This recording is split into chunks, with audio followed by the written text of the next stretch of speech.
xuska maalinta loo asteeyay dhalinyarada Jamhuuriyadda Soomaaliland ayaa maanta si ballaaran looga xusay gudaha magaalada Oodweyne waxaana munaasabaddan oo ay soo qaban qaabisay wasaaradda dhalinta iyo ciyaaruhu ka soo qayb galay maamulka gobolka iyo madaxda xisbiga muxaafidka ee Kulmiye waxay sidoo kale madaxda iyo dhalinta ka soo qayb gashay munaasabadaniba soo dhaweeyeen saldhigga ciidan ee ay xukuumadda Soomaaliland magaalada Berbera ka siisay Imaaraadka Carabta isla markaana ay dhawaan ansixiyeen golayaasha qaranku waxaana ugu horeyntii munaasabadaasi furay suduwaha wasaaradda dhalinta iyo ciyaaraha Daahir Nuur Shukri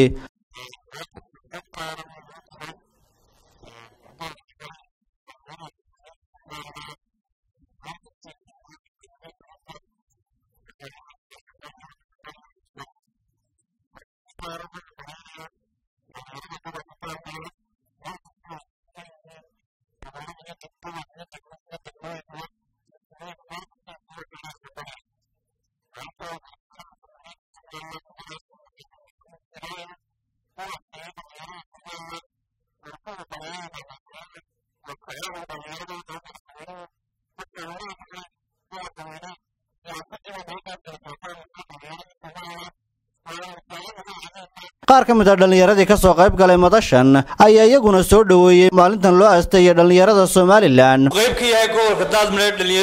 dhalinyarada gobolada Soomaaliland waa maalin qaran oo maalin maxay tahay guud ahaan laga xusayo gobolada iyo degmooyinka dalka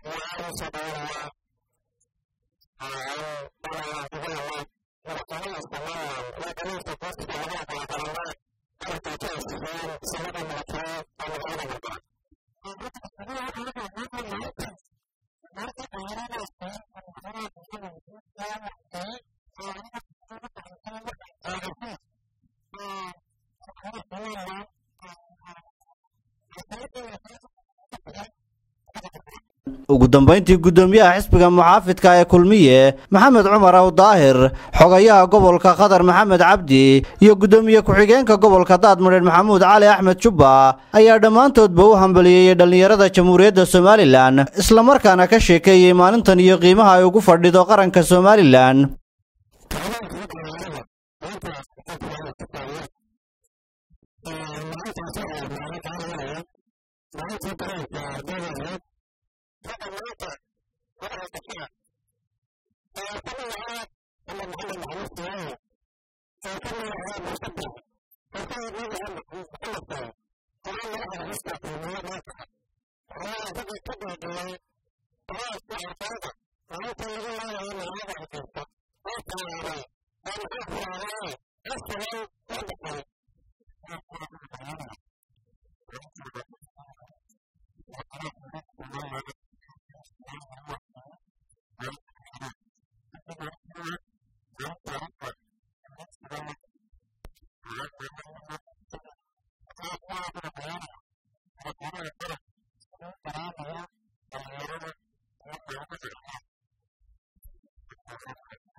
Muuse Salebaan Maxamed warbaahinta qaranka Soomaaliland magaalada Oodweyne.